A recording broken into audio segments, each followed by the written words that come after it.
Olá, internautas! Eu sou a Larissa Padrão, este é mais um Fora do Padrão. Depois de uma longa pausa, voltei com o cabelo diferente de novo. Na última semana estreou o 8º filme da franquia Star Wars, o 8º filme da sequência, né? Tem os spin-off e tal, mas vocês entenderam. E a franquia Star Wars ela é muito significativa pra mim, eu gosto muito dela. Eu sou nerd que nem o povo que procura os materiais complementares e sabe tudo, desenvolve teoria e tudo. Tipo, não, pra falar a verdade, às vezes eu esqueço até os nomes dos planetas, pra ser bem sincera, de alguns personagens secundários. E como eu faço assistindo todos os filmes, eu também reparo nos defeitos, sim, que também existem.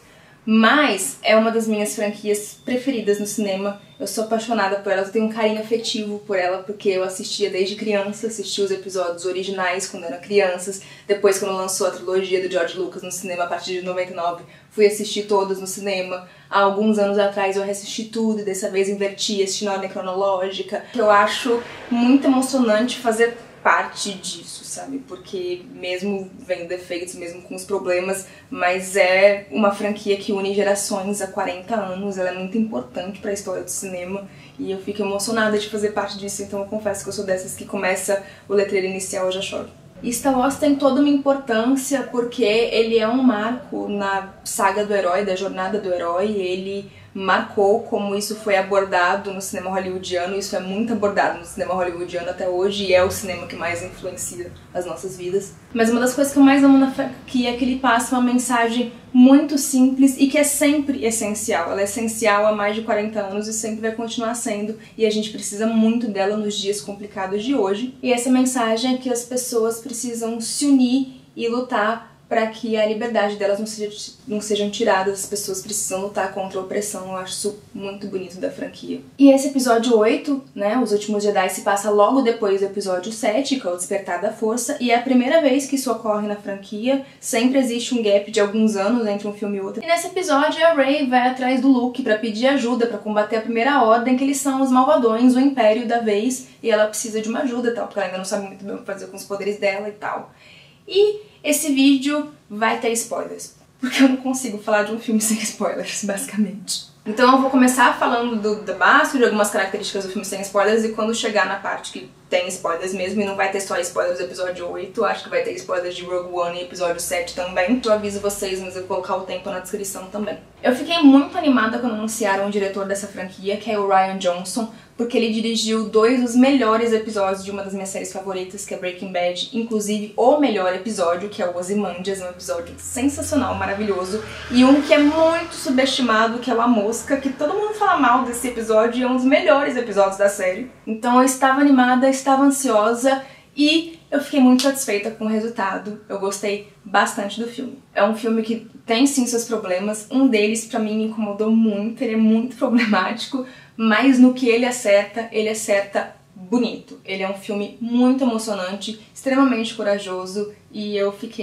chorei umas 5 vezes. Eu não vou comparar ele com os originais, porque faz alguns anos já que eu assisti os originais e meu senso crítico mudou com o tempo, não acho que faz sentido, mas pra mim ele tá pau a pau com o episódio 7, que eu também gosto muito, também acho que ele é muito bem dirigido. Eu acho que o episódio 7, ele é muito criticado por ele se manter seguro e muita gente fala que é um remake de Uma Nova Esperança, o que eu discordo muito. Eu acho que não é um remake, eu acho que é uma homenagem, ele está voltando décadas depois, então eu acho que ele precisava trazer essa homenagem pra trazer os fãs antigos de Star Wars, e eu acho bonita a maneira como ele faz isso, mas ele também introduz coisas novas, sim, ele tem algumas coragens, sim. É claro que quando você traz uma franquia depois de algumas décadas, você precisa se manter num campo mais seguro, né, porque você precisa meio que acostumar o público com aqueles novos personagens, e esse filme, esse episódio 8, ele assume muitos mais riscos do que o episódio 7. E com riscos vem coisas lindas, mas às vezes também vem alguns erros grandes.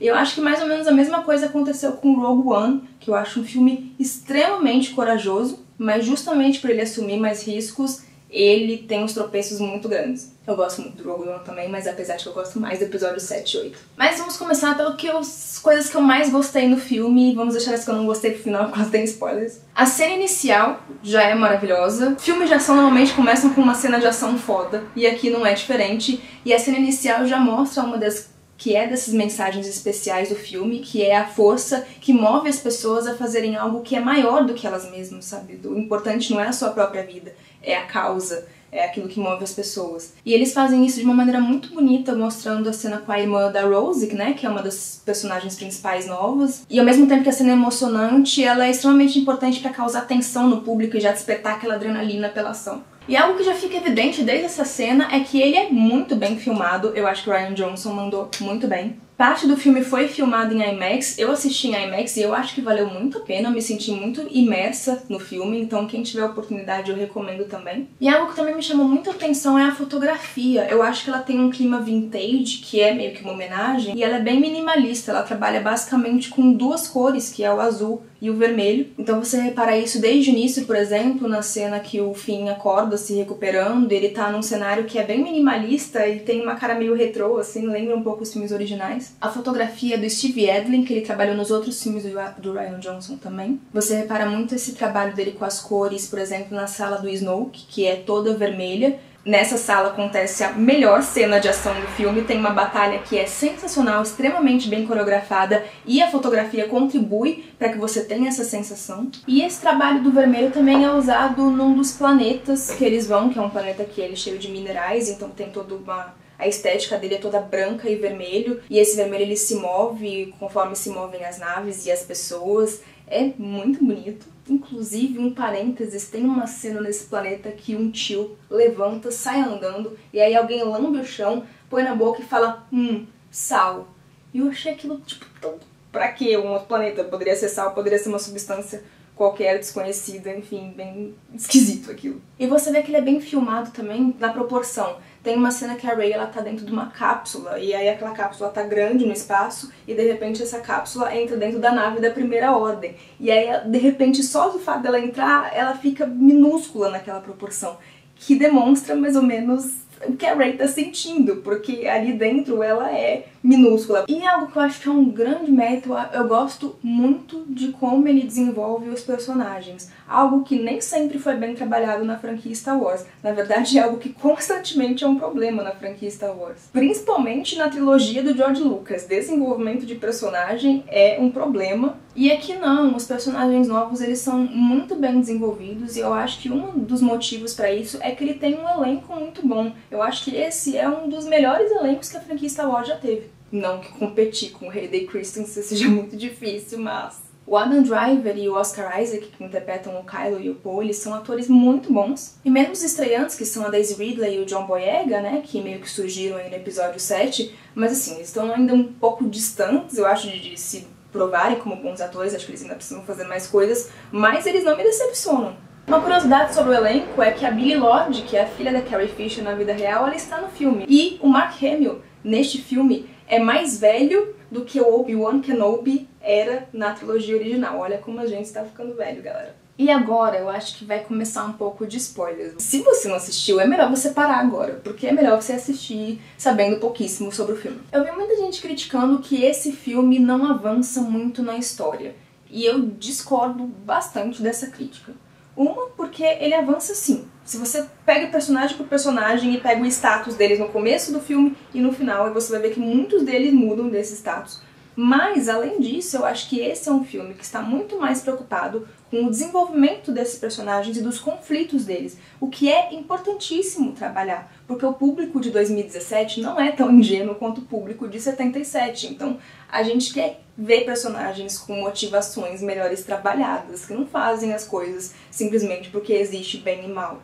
São mais complexas do que isso, e acho que esse filme está preocupado com isso. Essas críticas me lembraram muito a crítica de novo ao episódio da mosca, que é maravilhoso e as pessoas falam que não acontece nada nele, acontece muito no desenvolvimento dos personagens. Então, especialmente a Rey e o Kylo, que são os novos personagens, são os que precisam ser melhores trabalhados, eu acho que eles fizeram isso muito bem feito. Eu gostei muito de como estabeleceram a ligação entre eles, né, a ligação que eles têm com a força e, consequentemente, entre eles. São dois jovens ainda descobrindo algo neles, né? Como lidar com esses poderes que eles têm. E você vê que são trabalhados de maneira diferente. A Rey é muito diferente do Kylo. A Rey tem uma maturidade que se assemelha mais ao que se espera de um Jedi. O Jedi não age por impulso como o Kylo faz várias vezes. O Jedi é alguém que, né, um ser superior. E você nota isso nela em pequenas coisas, sabe? A Rey não age por impulso, ela tem esse lado mais estratégico. Você vê isso muito, por exemplo, na cena da batalha, que eu já falei que é maravilhosa, dela e do Kylo. Ela escapa, por exemplo, de um golpe fazendo algo muito simples, que é simplesmente soltar a espada e pegar ela embaixo de novo,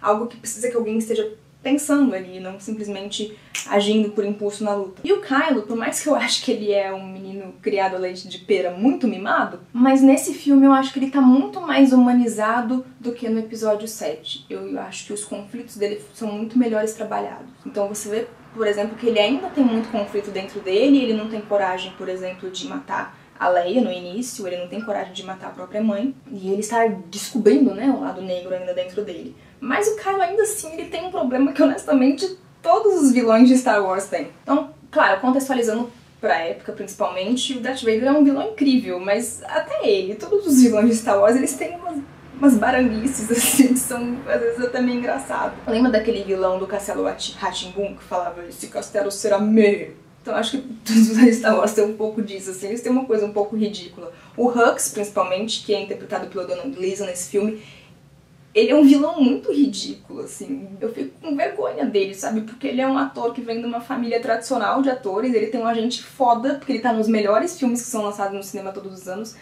E, sabe, pra aquela atuação que dá vergonha pros outros, assim.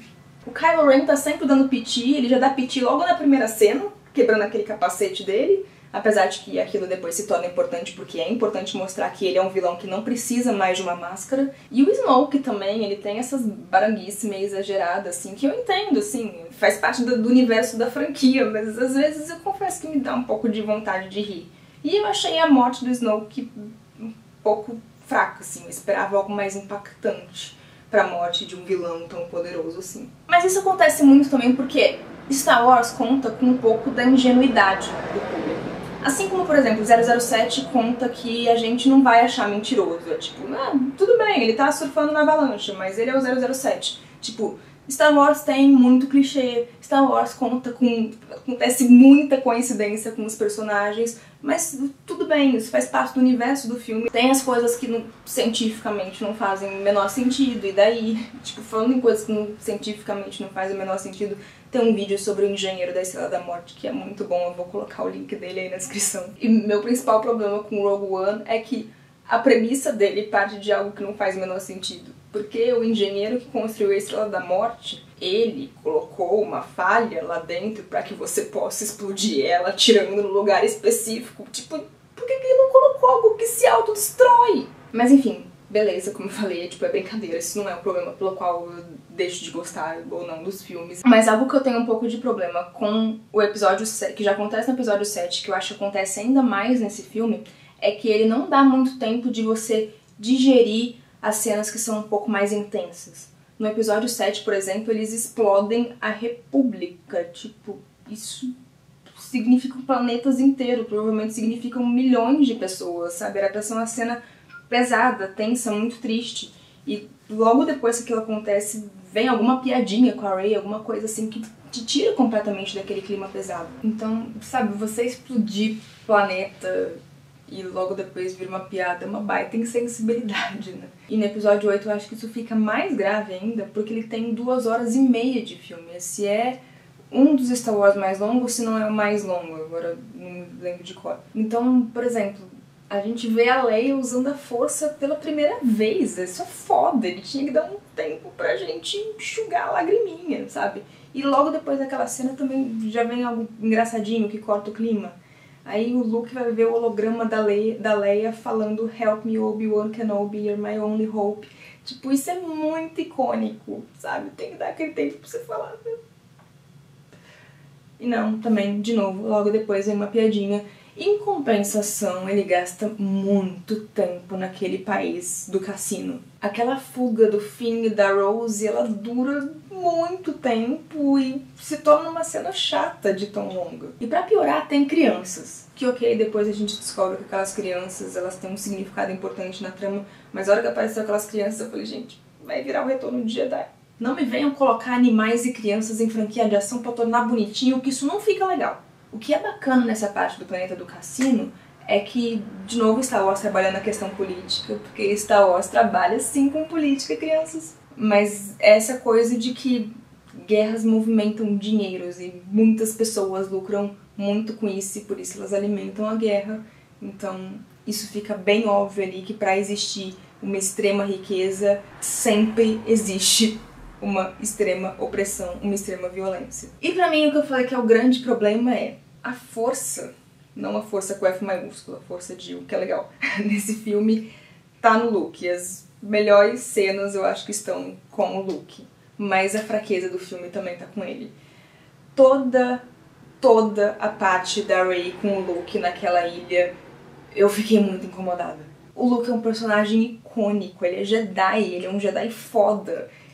E ele basicamente é burro ali, tipo, as explicações que ele dá pra Rey sobre a força são autoajuda, é coisa que eu poderia ler abrindo um minuto de sabedoria. Então se eu fosse a Rey, eu falava, querida, eu vim aqui pra série no meio do nada, numa ilha cheia de escada, nunca vi tanta escada assim num lugar só pra você ficar falando coisa tipo que o Pedro Bial fala quando manda as pessoas embora do Big Brother. Ele narra, por exemplo, o que aconteceu com o Kylo, né, o que fez o Kylo ir pro lado negro da força. Ele narra em flashback, algo que não costuma ser usado em Star Wars. Em Star Wars, quando a gente vai mostrar algo, né, que a gente não está inserido na cronologia da trama, normalmente as pessoas usam a força pra ver aquilo. Existem recursos mais inteligentes do que usar um flashback. Toda a maneira como o Luke age com a Rey naquela ilha não condiz com o personagem foda, com o Jedi foda que ele é, tipo, ele tá falando umas coisas tão boas que basicamente o Yoda tem que voltar e falar, tipo, véi, você não entendeu nada do treinamento que eu te dei. E eu também fiquei um pouco incomodada de colocarem o Yoda. É que eu acho que se você vai usar um personagem que é tão icônico como o Yoda é, você tem que ter um motivo foda pra isso. E acho que ok, depois acaba até se justificando um pouco porque entendemos que o Luke não vai mais voltar na franquia, então provavelmente o Yoda também não deve nunca mais voltar na franquia. Então talvez tenha sido isso, mas eu não achei que arrumaram um motivo icônico o suficiente pra justificar, tipo, você tem o Yoda ali, sabe? Eu fiquei incomodada com isso, vocês ficaram incomodados com isso. Mas enfim, eu acho que tudo isso é compensado por causa de emoções. Eu acho que o filme é muito habilidoso em despertar emoção.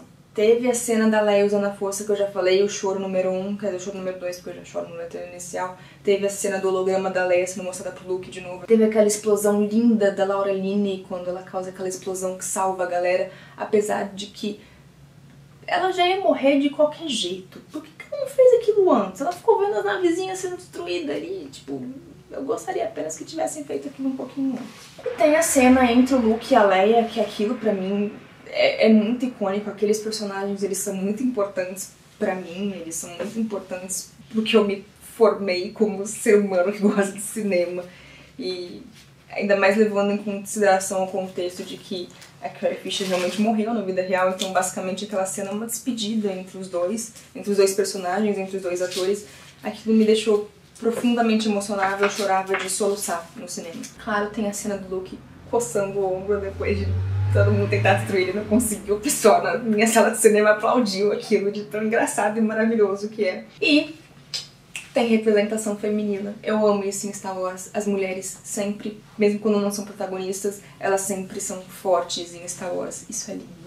Acho muito bacana que eles colocam a Holdo, que é a personagem dela, ela começa você achando tipo que ela é uma bitch, que ela é uma traidora ali dos rebeldes, e depois ela ensina pro Oscar Isaac que na verdade ele tá sendo muito arrogante e que ela tá salvando a galera toda. E a esperança não só vem da Millennium Falcon como ela vem, mas dessa vez ela vem com uma mulher, e é uma mulher que salva a porra da galera toda. Isso é sempre muito lindo. A minha única reclamação com o Rian Johnson é que ele coloca uma cena que o Finn se enfia na frente da Rose pra explicar exatamente o que ela já estava explicando. O nome disso é mansplaining. E no final fica ali aquela mensagem linda de sempre que eu comecei falando, que é quando a Rey pergunta que ela não tem o suficiente, a Leia responde: nós temos tudo o que precisa, você só precisa de pessoas pra começar a se rebelar. Eles são a fagulha que vai iniciar a revolução. Isso é tão lindo.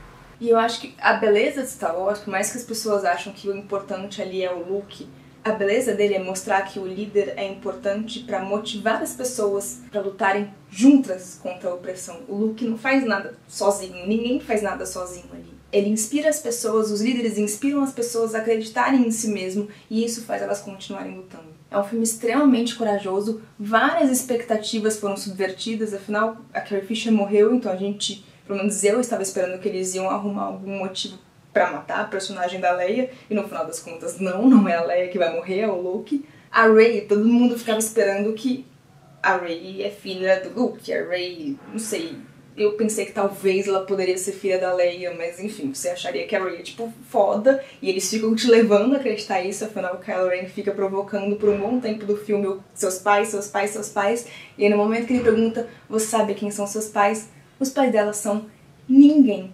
A Rey é eu, você, a Rey poderia ser qualquer um de nós. Não está no sangue o que te torna especial. Eu, você e qualquer um podemos começar uma revolução.